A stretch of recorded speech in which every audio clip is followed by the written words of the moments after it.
भाई पिछले कुछ महीनों में मैंने प्रॉफर्म से ऑलमोस्ट $40,000 से ज़्यादा के पे आउट्स लिए हैं, वो भी ओनली $550 के समथिंग स्टार्टिंग में इन्वेस्ट करके। एंड भाई जब भी मेरा सोशल मीडिया के ऊपर किसी के भी साथ कन्वर्सेशन होता है इस चीज़ को लेकर के, तो लोग मुझे ना यही बोलते हैं कि भाई आपका मार्केट के अंदर प्रेडिक्शन जो है वो बहुत ही ज़्यादा अच्छा होगा। लेकिन यह इस चीज़ का बिल्कुल भी भाई सही आंसर नहीं है, क्योंकि मैं आज भी लॉस करता हूँ, जब मैंने स्टार्ट किया था तब भी लॉस करता था। लेकिन हाँ, मैंने कुछ भाई ऐसी चीज़ें ज़रूर लर्न की हैं जिसको फॉलो करके ना मुझे मेरी प्रॉफर्म की जर्नी में काफ़ी हेल्प हुआ। जहाँ पे मेरे अकाउंट्स भी पास नहीं हो रहे थे, अभी मेरे अकाउंट्स भी पास हो रहे हैं, पे आउट्स भी आ रहे हैं। एंड वही सारी चीज़ें आज के इस वीडियो के अंदर मैं आपको पॉइंट बाय पॉइंट बताऊंगा, जिससे आपकी भी जर्नी के अंदर हेल्प हो पाए। एंड इस वीडियो के एंड के अंदर मैं जो पॉइंट्स आपको बताऊंगा वो बहुत ही इंपॉर्टेंट होंगे, तो आप ना इसको कंप्लीट वॉच करना वीडियो को, तभी आपको भाई सारी चीज़ें समझ में आएंगी।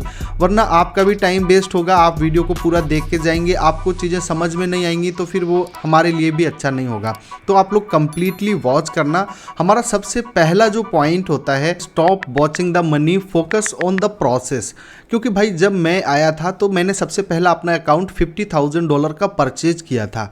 अब मेरे साथ क्या प्रॉब्लम हो रहा था कि प्रॉफर्म से पहले मैं जो है बाइनेंस के ऊपर, बाइबिट के ऊपर ट्रेड कर रहा था क्रिप्टो करेंसीज के अंदर।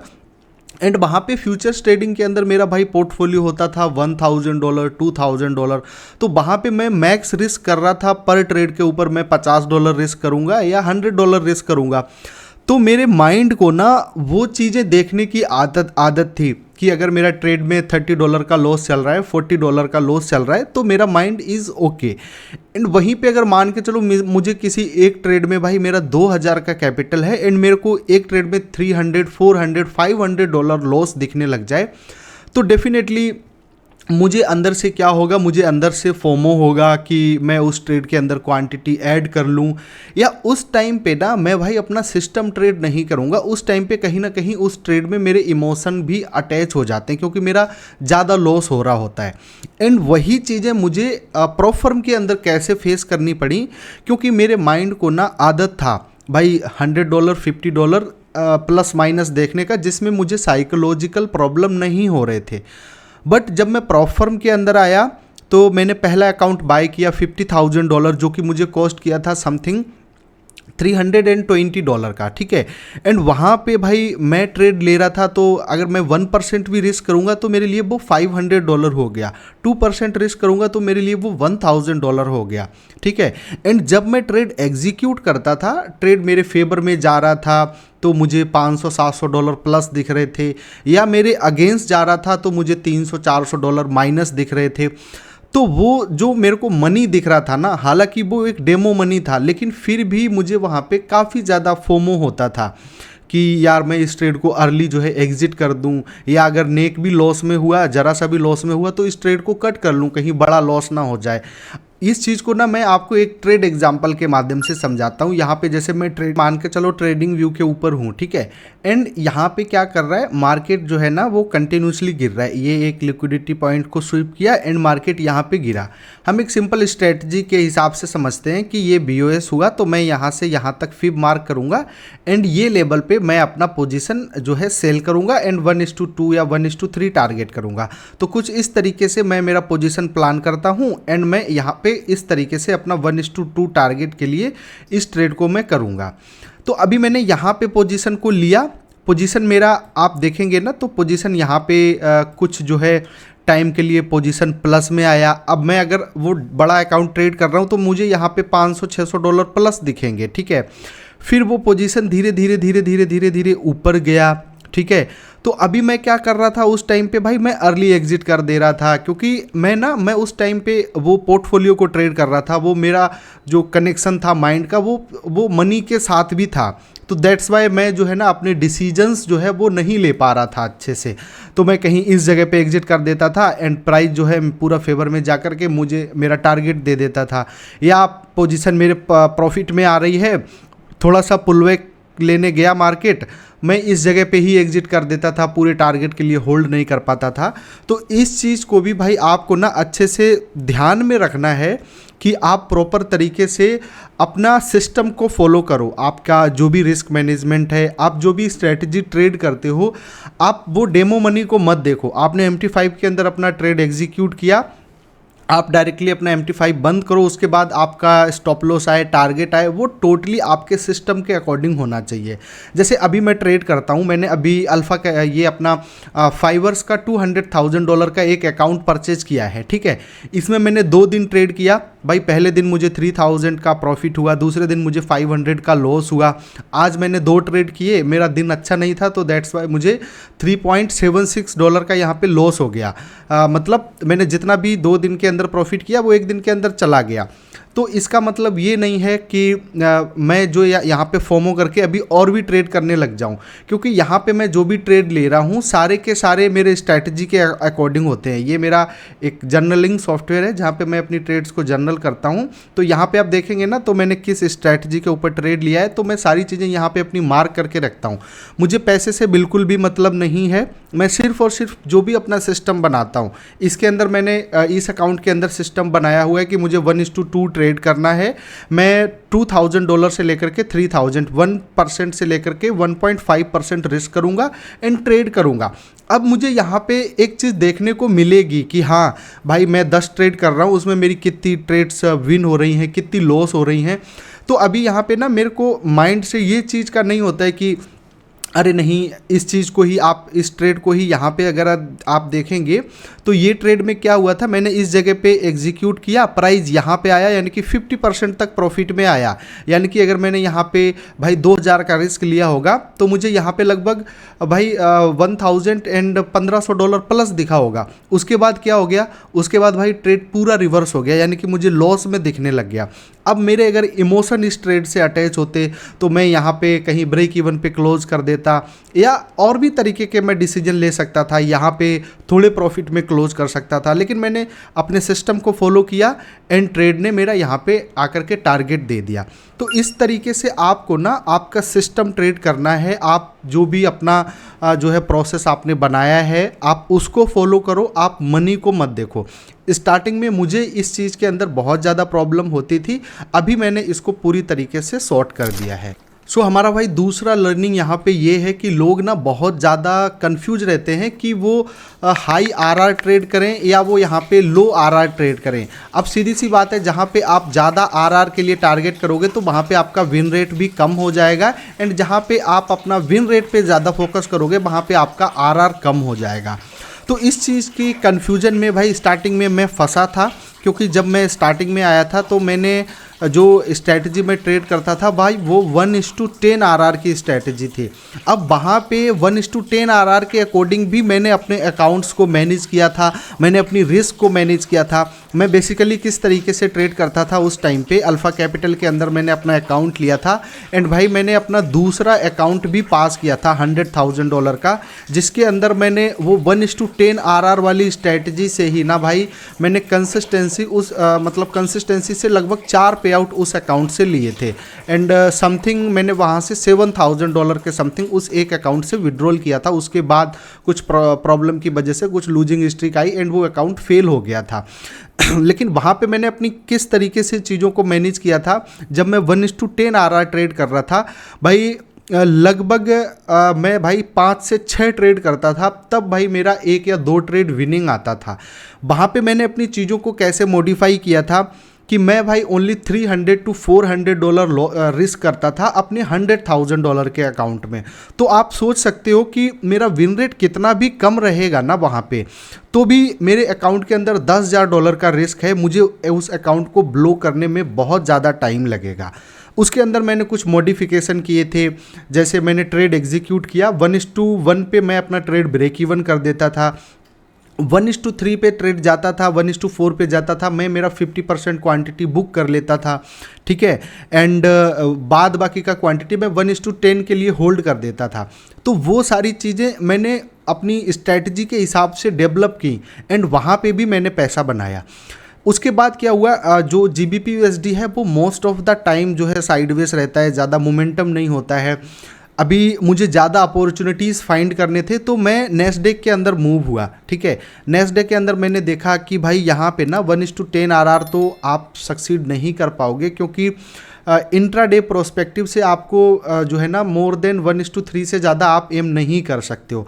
तो मैंने अपनी वही स्ट्रेटजी को यहाँ पे मॉडिफाई किया, 1:3 आरआर के साथ ट्रेड किया एंड काफ़ी अच्छे रिजल्ट्स दिखे मुझे पर्सनली। तो मैं इस चीज़ को बिल्कुल भी नहीं मानता हूँ कि आपको मिनिमम 1:1 या 1:2 करना चाहिए, या आपको ज़्यादा आरआर के ऊपर फोकस करना चाहिए, ज़्यादा विन रेट के ऊपर फोकस करना चाहिए। मैं जैसे जैसे अपनी चीज़ों के अंदर मूव करता हूँ उस हिसाब से मैं अपना रिस्क को डाइवर्सिफाई करता हूँ। जैसे अभी मैं प्लान कर रहा हूँ फ्यूचर्स के अंदर स्टार्ट करने का। ठीक है, तो फ्यूचर्स के अंदर स्टार्ट करने के लिए मैंने एक चीज़ रियलाइज़ किया कि भाई आपको 2000 का ड्रॉडाउन मिलेगा यहाँ पे। ठीक है, अगर मैं 1:3 आरआर भी ट्रेड करूँगा एंड भाई मैं $500 का रिस्क करता हूँ एक अकाउंट के ऊपर। ठीक है, एंड मुझे $3000 बनाना होता है फ्यूचर्स अकाउंट के अंदर पास करने के लिए, चाहे मैं किसी भी टाइप का अकाउंट ले लूँ। तो भाई अगर मैं $500 फॉर एन एग्जांपल में रिस्क करता हूँ 1500 बनाने के लिए, तो अगर मेरे 2 से 3 ट्रेड लूजिंग आ जाएंगे तो वो अकाउंट मेरा फेल हो जाएगा। तो यहाँ पे मुझे ज़्यादा विन रेट जो है ना वो ज़्यादा अच्छा रहेगा कंपेयर टू ज़्यादा आरआर। तो अभी मैं 1:1 के ऊपर जो है शिफ्ट हो रहा हूँ, उसको भी ट्रेड करना सीख रहा हूँ। उसके ऊपर भी अभी मैं जो फाइवर्स के अपने 2 अकाउंट ट्रेड कर रहा हूँ ना, इसके अंदर मैं भाई 1:1 आरआर ही ट्रेड कर रहा हूँ। इसको मैं ट्रेड करूँगा, मैं रिजल्ट्स देखूँगा, उसके लिए मैं प्रॉपर बैक टेस्ट कर रहा हूँ। मैंने अपना एक नया अकाउंट ख़रीदा है और ये मेरा ट्रेडिंग जो सॉफ्टवेयर है, यहाँ पर आप देखेंगे ना ये ट्रेड्स आपको बड़ा लॉस बड़ा प्रॉफिट दिख रहा होगा, 3000 लॉस 3000 प्रॉफिट। तो ये इसीलिए है। इस चीज़ को मैं पूरा तरीके से वेरीफाई कर दूंगा, देन यस मैं इस चीज़ को भी फॉलो कर सकता हूँ आगे। तो आपको ना भाई ये चीज़ समझना पड़ेगा एंड उसके अकॉर्डिंग अपनी चीज़ें मॉडिफाई करनी पड़ेंगी। इस चीज़ के पीछे आप बिल्कुल भी मत भागो कि आप जो है कंफ्यूज रहो कि आपको ज़्यादा आरआर ट्रेड करना है या ज़्यादा विन रेट वाला स्ट्रैटेजी ट्रेड करना है। इसके बाद भाई हमारा जो लेसन नंबर 3 है वो ये है कि भाई कभी कभी ट्रेडिंग के अंदर कुछ ना करना भी एक ट्रेड करने जैसा होता है। ये मैं आपको एग्जांपल के साथ समझाता हूँ कि जब मैं स्टार्टिंग के अंदर आया था प्रॉफर्म के अंदर, तो यार मैं सोशल मीडिया के ऊपर लोगों के पे आउट्स देख रहा था, लोगों के फंडेड अकाउंट पास हो रहे हैं, लोग सर्टिफिकेट शेयर कर रहे हैं, ये सारी चीज़ें देख रहा था मैं। तो ये देख के अंदर मेरे माइंड के अंदर एक क्या चीज़ आता था कि यार मेरे पास भी अभी जो ये अकाउंट है ना, मुझे इस अकाउंट को इतने टाइम के अंदर पास करना है, फिर मुझे इस अकाउंट के अंदर इतने टाइम में जो है ना पे आउट बनाना है। तो जब आप ये चीज़ें एम करते हो अपने माइंड के अंदर, तो आप कहीं ना कहीं अपना हर दिन का भी एक टारगेट बनाते हो। आपने सोचा कि फॉर एन एग्जांपल मुझे ये अकाउंट 2 वीक के अंदर पास करना है, फिर अगले 2 वीक के अंदर मुझे इसके अंदर जो है वो पे आउट बनाना है। तो उसके हिसाब से आप ट्रेड करोगे। मान के चलो कभी कभी ऐसा टाइम आता है कि आपको 1 दिन 2 दिन अच्छे ट्रेड नहीं मिलते हैं, ठीक है, लेकिन आप फिर भी अपॉर्चुनिटीज़ को फाइंड करोगे। अगर कोई अपॉर्चुनिटी आपसे मिस हो गया एंड उसके अंदर भी आप एंटर करने का, दोबारा एंटर करने का प्रयास करोगे। हम एक बार थोड़ा सा चार्ट के ऊपर चल के इस चीज़ को यहाँ पे आपको जो है ना समझा देते हैं। ये चीज़ कैसे होता है, मान के चलो यहाँ पे ना मार्केट गिर रहा है भाई, मार्केट कुछ इस तरीके से मार्केट जो है ना कंटिन्यूसली गिर रहा है, कुछ थोड़ा सा पुलबैक लिया, मार्केट गिरा, ठीक है, ऊपर गया, मार्केट गिरा। आप क्या सोच रहे हो कि मार्केट यहाँ से ना मार्केट यहाँ पर आएगा या मार्केट इधर कहीं जाएगा, आपका टारगेट बियरिश साइड ही है। लेकिन भाई किसी प्रॉब्लम की वजह से ना आपने इस जगह पे एंट्री नहीं ले पाया एंड आपके माइंड के अंदर जब होगा ना कि भाई मुझे अकाउंट पास करना है, आपका बायर्स ये वाला है कि प्राइस जो है यहाँ तक जाएगा एंड प्राइस मूव कर रहा है, प्राइस नीचे की तरफ जा रहा है, लेकिन आप किसी भी पोजीशन में नहीं हो। अभी आपको फोमो होगा कि भाई मुझे ना इस पोजीशन के अंदर एंटर होना है एंड ये वाला एम तक मुझे टारगेट करना है या इस लिक्विडिटी तक टारगेट करना है।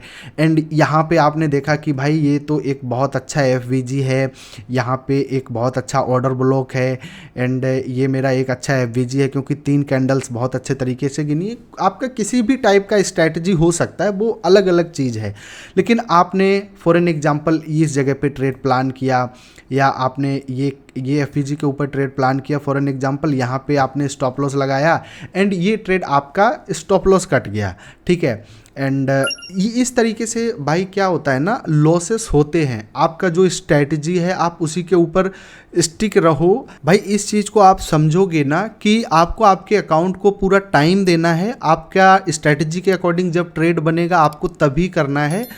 तो भाई आपने जितना टाइम के अंदर सोचा है ना, उससे जल्दी वो अकाउंट आपका पास भी हो जाएगा, उसके अंदर पे आउट भी आ जाएगा।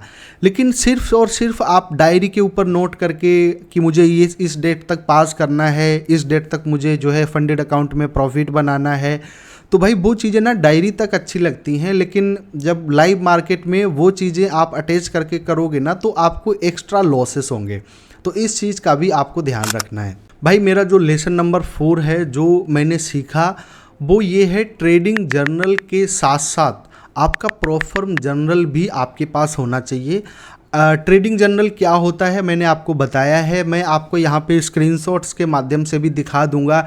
स्टार्टिंग में भाई मैं कितना जर्नल करता था, मेरे पास बहुत बड़े बड़े पेपर हैं। अगर मैं आपको दिखाऊं ना, यहाँ पे थोड़ा सा पीछे अगर मैं बढ़ जाऊँगा ना तो मैं आपको अभी के अभी मेरी टेबल में से यहाँ पे मैं पेपर निकाल के दिखा सकता हूँ, ठीक है। ये देखो, ये भाई ये मेरे सारे रजिस्टर्ड हैं, जिसके अंदर मेरी ये सब के सब ये जनरल के रजिस्टर्ड हैं, ठीक है। ये पूरे के पूरे भरे हैं। अभी एक मेरा रजिस्टर जो है वो कंटिन्यूसली चल रहा है। अभी मैं आपको ये पेपर्स दिखाऊं तो ये मंथली वाइज हैं। यहाँ पे मैं मेरी फ़ाइल भी निकाल के आपको चलो दिखा देता हूँ। तो भाई ये ना ये जो फाइलें हैं ना, ये सब ये मेरी मतलब जनरल की ही हैं। यहाँ पे आप देखोगे ना तो ये फ़ाइल किसकी है, ये भाई ये GBP USD की है, जब मैं पहले GBP USD ट्रेड करता था, ठीक है। इसके अंदर आप देखोगे ना तो भाई ये सारे के सारे प्रिंट आउट आपको मिल जाएंगे, कौन सी डेट में मैंने क्या ट्रेड किया था, ये मतलब ये सारी चीज़ें भाई मैं लिख लिख के करता था। एंड अभी तो चलो सॉफ्टवेयर के माध्यम से हो जाता है। ये मेरा जो है XAU USD का है। एंड भाई ये लगभग ये भाई ये 3 महीने का ये है, 3 महीने के जर्नल हैं, मैंने जो भी ट्रेड्स किए हैं इसके अंदर लिखता हूँ। तो अभी इसको रख देता हूँ, ठीक है। अभी तो आप किसी भी वेबसाइट के ऊपर भी जर्नल कर सकते हो, आप अपने प्रोफर्म के अकाउंट के अंदर भी ट्रेड का जर्नल कर सकते हो, लेकिन आपके पास एक डायरी में आपका जो है प्रोफर्म का भी जर्नल होना चाहिए कि आपने कब कौन सा प्रोफर्म अकाउंट बाय किया, आपका कितना इन्वेस्टमेंट हुआ। आप अगर 3 अकाउंट्स बाय कर रहे हो, आप उसमें क्या एक अकाउंट पास कर पा रहे हो, नहीं कर पा रहे हो। अगर नहीं कर पा रहे हो तो आपका मिस्टेक कहाँ पे हो रहा है। अगर ट्रेडिंग में मिस्टेक हो रहा है तो वो आप जब जर्नल करोगे, आपने मान के चलो आज की डेट में 2 ट्रेड्स लिए, ठीक है, आपका लॉस हुआ, आपका टेक्निकल एनालिसिस गलत हुआ, इस वजह से लॉस हुआ। आपका लॉस हुआ, जेन्युइन लॉस हुआ कि आपने $100 का रिस्क प्लान किया था, 1% का रिस्क प्लान किया था, आपका 1% लॉस हुआ। आप अगर उसमें विन करते तो आप 3% अर्न करते हैं, ठीक है। तो ये आपका जेन्युइन लॉस होता है। आपको ज़्यादा लॉस कब हो रहा है, आपका कुछ माइंडसेट गलत हो रहा है, तब आपका लॉस हो रहा है। तो आप जब अपनी ट्रेडिंग जर्नल करोगे, आपकी जो मिस्टेक्स होंगी ना वो निकल के आएंगी। आपको फिर उन्हीं मिस्टेक्स के ऊपर वर्क करना है। देन आप उन चीज़ों को सुधारोगे ना तो भाई आपके और जल्दी अकाउंट्स पास होंगे और जल्दी आपके पे आउट्स भी आएंगे।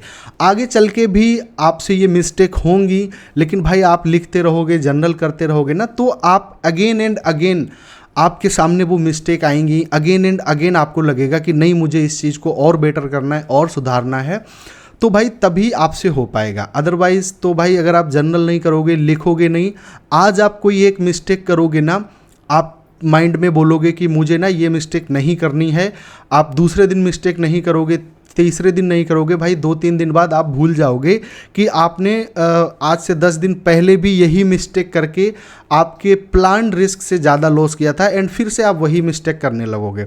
अगर मैं भाई आपसे बोलूं अभी कि 1 हफ्ते पहले आपने क्या ट्रेड किया था, आपने उस दिन क्या प्रॉफिट किया था या क्या लॉस किया था, आप बता पाओगे क्या? शायद आप नहीं बता पाओगे। अगर आप ट्रेडिंग का जर्नल करते होगे तो आप बता पाओगे, ठीक है। मेरे से पूछो कि अभी 5 दिन पहले नेस्डेक का क्या मूवमेंट था, भाई मैं आपको बता दूंगा। अगर मुझे याद नहीं होगा, मैं मेरा जर्नल खोलूंगा, उसके अंदर मेरी सारी चीज़ें लिखी होंगी कि हाँ इस दिन प्राइस ने ये मोमेंटम किया था, एंड भाई मेरा बायर्स ये था, मेरे अगेंस्ट बायर्स था, दैट्स वाई मैंने एक ट्रेड लूज़ किया, या बायर्स मेरे अकॉर्डिंग था तो मैंने यहाँ पर 1 ट्रेड विन किया या 2 ट्रेड विन किए।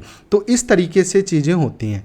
तो भाई हमारा अगला जो लेसन है, और ये लेसन सबसे ज़्यादा इम्पॉर्टेंट है, always go with the top prop firm. ये चीज़ मैं आपको क्यों बताता हूँ, लोग क्या करेंगे इंस्टाग्राम के ऊपर या कहीं पे भी जो है ना, किसी इन्फ्लुएंसर का पे आउट देखेंगे $100 का, $150 का, लाइक डेली पे आउट, दिन का खर्चा एंड बहुत सारी चीज़ें आप देखेंगे वहाँ पे, आपको लगेगा कि ये प्रॉप फर्म आपको 50% का डिस्काउंट दे रहा है, आपको इस प्रॉप फर्म का अकाउंट परचेज करना चाहिए, आपको बहुत सारी चीज़ें वहाँ पे ऐसी पॉजिटिव दिखेंगी, आपको लगेगा कि हमको इस प्रॉप फर्म का अकाउंट बाय करना चाहिए। आप वो अकाउंट लोगे एंड वहाँ पे आपको पे आउट रिजेक्शन जैसी चीज़ें झेलनी पड़ेंगी। ये चीज़ मैं आपको एक स्टोरी से बताता हूँ, क्योंकि भाई मैं जब प्रॉप फर्म के अंदर आया था, मैंने कुछ जो है पे आउट्स भी अर्न किए थे, तो मैंने ना अपना एक जो है प्लान बनाया था। मैंने अपना ये प्लान ये बनाया था कि भाई मैं ना एक अकाउंट ऐसा परचेज करूँगा जिसमें वीकली पे आउट होगा, मतलब हर हफ्ते मैं पे आउट को रिक्वेस्ट कर पाऊँ। एंड वहाँ पे भाई मैं ये करूँगा कि उस अकाउंट को पास करके उस अकाउंट से मैं जो भी पे आउट लिया करूँगा हर हफ्ते, उसको मैं इन्वेस्ट किया करूँगा और प्रॉप फर्म में, एंड फिर भाई वहाँ से मेरे को ना बड़ा पैसा आया करेगा। तो भाई मैंने वहाँ पे अकाउंट बाय किया।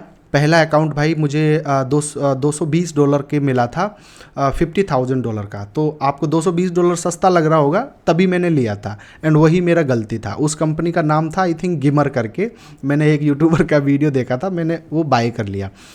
तो भाई मैंने ना उसको ट्रेड किया, दूसरा अकाउंट मैंने पास कर दिया। मैंने भाई पहला पे आउट उसके अंदर रिक्वेस्ट किया $1200 का, एंड शायद $950 मेरे को आए थे आफ्टर स्प्लिट।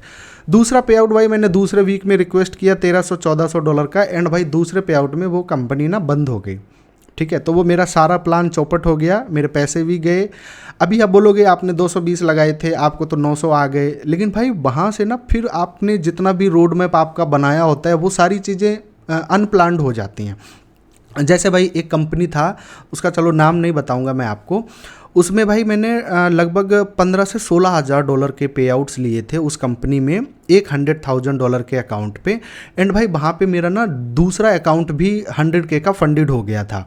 एंड भाई अभी उस प्रॉफर में मेरे पास 200K फंडिंग थी, एंड भाई मैंने 4,000 दोनों अकाउंट में बना के $8,000 का पे आउट रिक्वेस्ट कर दिया था। एंड भाई उस कंपनी ने मेरे को ना वो पे आउट नहीं दिया। आप सोच सकते हो, जबकि भाई मैं सोशल मीडिया पे भी एक्टिव था, मेरा यूट्यूब चैनल, सारी चीज़ें वो लोग जानते थे, उन लोगों ने भाई पे आउट नहीं दिया। मैंने ट्वीट किया, भाई बहुत सारी उस कंपनी के बारे में नेगेटिविटी फैली। जब उनके बारे में नेगेटिविटी फैली, फिर उन्होंने डीएम के माध्यम से मुझे रीच आउट किया कि सर हम आपका पे आउट तो दे देंगे, आपको ना सारी ट्वीट्स डिलीट करनी पड़ेंगी, एंड आपको ना एक एग्रीमेंट पे साइन करना पड़ेगा कि तुम जो है कभी भी मेरे कंपनी के बारे में नेगेटिव नहीं बोलोगे, फिर हम आपको 50% पैसा दे सकते हैं। तो यार मेरे को लगा चलो ठीक है, $4,000 है, $3,200 तो मेरे पास आ ही जाएगा। तो फिर मैंने फिर उस चीज़ के कारण ना मैंने वो पे आउट को अपना ले लिया, उनका एग्रीमेंट साइन कर दिया। अभी आप सोचो भाई, वो 200K का फंडिंग होता, मैं वहाँ से 2-4 पे आउट भी और निकालता, तो ये मेरा 40,000 60,000 भी हो सकता था, 70,000 भी हो सकता था, अगर मैं कम रिस्क करके भी करता। तो भाई ये चीज़ मैं आपको एडवाइस करूँगा, हमेशा आपको चाहे थोड़ा सा पैसा ज़्यादा देना पड़ जाए, आप अच्छी कंपनी के साथ जो है अकाउंट्स परचेज करो, जो कंपनी पिछले 2 साल 4 साल 5 साल से चल रही हैं, जिनके पे आउट्स लोगों को आ रहे हैं कंटिन्यूसली। एग्जांपल के लिए आप एक्स पे जाकर के देख सकते हो, ठीक है। अच्छी कंपनी के साथ जाओ, आप लंबे समय तक वहाँ पे आउट बनाओगे, आपको प्रॉब्लम नहीं होगा। इसके बाद भाई सबसे लास्ट लर्निंग जो है वो मैंने ये सीखा है कि भाई consistency beat the 1 week trades. इसका ये मतलब होता है कि आप सोशल मीडिया के ऊपर जाते हो, आप बहुत सारे लोगों के आप बड़े बड़े पे आउट्स देखते होगे, लाइक $100,000 के अकाउंट से $5,000 का पे आउट, $8,000 का पे आउट, $10,000 का पे आउट। एंड ये चीज़ें देख करके ना यार अंदर से मन होता है कि भाई चलो हम भी ये चीज़ अचीव करेंगे, ज़्यादा पैसे आएंगे, अच्छा भी लगेगा। लेकिन ये चीज़ भाई थोड़ा सा ना इम्पॉसिबल हो जाता है, क्योंकि भाई आपने अगर कोई फंडेड अकाउंट पास किया है, ठीक है, तो भाई आपने फेस 1 पास किया होगा। आपने फेस 1 पास कब किया होगा? जब आपकी प्रॉफिटेबिलिटी वाली स्टेज रही होगी, ठीक है। आपने फेस 1 पास कर दिया, आपकी और बढ़िया जो है प्रॉफिटेबिलिटी की स्टेज रही होगी, तब आपने फेज़ 2 पास कर दिया। एंड मार्केट में ना भाई हमेशा साइकिल्स होते हैं, कभी मार्केट अच्छा परफॉर्म करता है, कभी मार्केट बुरा परफॉर्म करता है। एंड मान के चलो आपने फंडेड हो गए, ठीक है, आपने भाई 5-6 हज़ार डॉलर बना भी लिया, आपने उसको रिक्वेस्ट कर लिया, लेकिन फिर वो ना आदत ख़राब हो जाती है। अब मान के चलो आप अगर फंडेड स्टेज के अंदर गए एंड उसी टाइम पे भाई आपका लूजिंग स्ट्रीक आ गया एंड आप उसमें जो है ज़्यादा रिस्क करके अकाउंट को ट्रेड कर रहे हो, ज़्यादा ट्रेड्स ले रहे हो, क्योंकि आपका एम है भाई 10,000 8,000 बनाना, तो भाई आप उस अकाउंट को ब्रीच भी कर सकते हो। मेरा एडवाइस ये रहेगा कि भाई आप उस अकाउंट में अगर भाई $1,500 भी बनाते हो, 1.5% से लेकर के 2% भी बनाते हो, तो भाई महीने में दो जो है पे आउट की डेट होती हैं, 14-14 दिन बाद महीने में आप 2 बार पे आउट रिक्वेस्ट कर पाओगे। आपने अच्छी फर्म में अगर $500 भी दिए होंगे, आप उस अकाउंट को पास करके हर महीने भाई 2,000 2,500 भी निकालते हो आफ्टर स्प्लिट, तो भाई ये बहुत ही अच्छा आरओआई है। उस अकाउंट को आप कंसिस्टेंसी से ट्रेड करो ना यार, 1 साल तक 1.5 साल तक उसको ट्रेड करो, कंसिस्टेंसी से उसमें पे आउट्स लो। हाँ, आपको ज़्यादा रिस्क लेना है, आप उसी में से $500 निकालो एंड आप दूसरी फर्म में दूसरा अकाउंट बाय कर लो, वहाँ पे रिस्क करो, वहाँ पे आप अपना पास कर लो, तो ज़्यादा रिस्क करके बड़े पे आउट्स के लिए भी एम करो, लेकिन भाई स्टार्टिंग में फोकस करो कंसिस्टेंसी के ऊपर। ये चीज़ें मैंने भी मिस्टेक किया है इस चीज़ में भाई, मैंने मेरे 2 फंडेड अकाउंट उड़ाए हैं। और सबसे बड़ी चीज़ तो ये है कि भाई उस फंडेड अकाउंट में ना मैंने एक भी पे आउट भी नहीं ले पाया था, जस्ट उनको पास किया गया एंड 2% का रिस्क लिया, एक ट्रेड लॉस हुआ, दोबारा 2% का रिस्क लिया, वो ट्रेड फेल हुआ, फिर उसके बाद छोटा छोटा रिस्क भी लिया। लेकिन एक बार अगर आप फंडेड अकाउंट में हो या आप चैलेंज में हो भाई, अगर एक बार तुम 6% के नीचे पहुंच गए, तो फिर ये मान के चलो आप जो एक तरीके का एक जो होता है ना दलदल, और आप यहाँ तक जा चुके हो भाई, फिर आपको निकलना जो है ना बहुत ही इम्पॉसिबल सा हो जाता है। तो भाई ये 6 चीज़ें जो हैं मैंने लर्न की, बहुत ही जो है स्टार्टिंग में जब मैंने इन चीज़ों को फोकस किया ना, सारी चीज़ों को कंटिन्यूसली से इम्प्लीमेंट किया, तो बहुत सारी चीज़ें चेंज हुई मेरी प्रॉफर्म जर्नी के अंदर। एंड आई होप ये सारी चीज़ें आपको भी समझ में आई होंगी। अगर आप लोगों को ये वीडियो अच्छा लगा होगा तो आप लोग लाइक कर लेना, सब्सक्राइब कर लेना ऐसी और भी वीडियोज़ के लिए। एंड आपका ओपिनियन आप ज़रूर बता देना कमेंट बॉक्स के अंदर कि भाई क्या हम इस तरीके की जो लर्निंग वीडियोस होती हैं उनके ऊपर और फोकस करें। आपको क्या ये वीडियो का जो टाइप है वो अच्छा लगा? अगर ऐसे वीडियोस आप लोगों को अच्छे लगेंगे तो डेफिनेटली मैं ट्राई करूँगा अपनी जर्नी के माध्यम से जो जो चीज़ें सीखी हैं या कहाँ कहाँ पे प्रॉब्लम हो रहा है अपने को, तो हम ट्राई करेंगे और भी इस टाइप का कंटेंट बनाने की। बाकी आप अपना कमेंट बॉक्स के अंदर ओपिनियन ज़रूर बता देना। मैं मिलता हूँ आपको नेक्स्ट वीडियो में, तब तक के लिए टेक केयर एंड बाय।